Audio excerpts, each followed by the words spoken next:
নাকের নরম জায়গায় পানি পৌঁছানো গোসল ফরজ হইলে, বীর্যপাত হইলে যখন ফরজ গোসল করে নাকের নরম জায়গায় পানি পৌঁছানো ফরজ।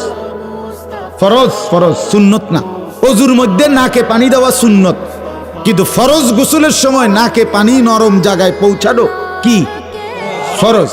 এই যে নাক যেদূর ভাঙ্গে প্রত্যেকের, এদূর রে কয় নরম জায়গা।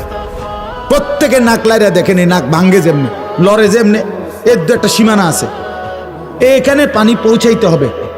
হাতের কোষে, হাতের তালুর মধ্যে পানি নিয়ে হালকা টান দিতে হবে, হালকা একটু, সামান্য একটু টান দিলেই পানি, সামান্য একটু টান, নিঃশ্বাস টানলেই, জোরে না, জোর হইলে ভিতরে ঢুকে যাবে, কষ্ট হবে।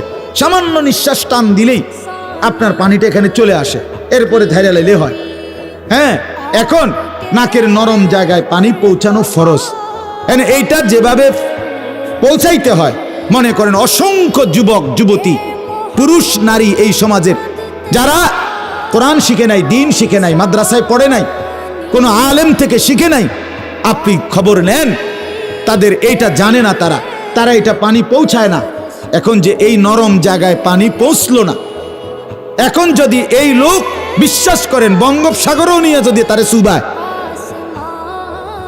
বলে বঙ্গোপসাগরে ওনারে 1 ঘন্টা মাইজগানে ট্রলার দিয়ে নিয়া এরপরে পানি চুবাইয়া থুইছে, এরপরও সে পবিত্র হবে না।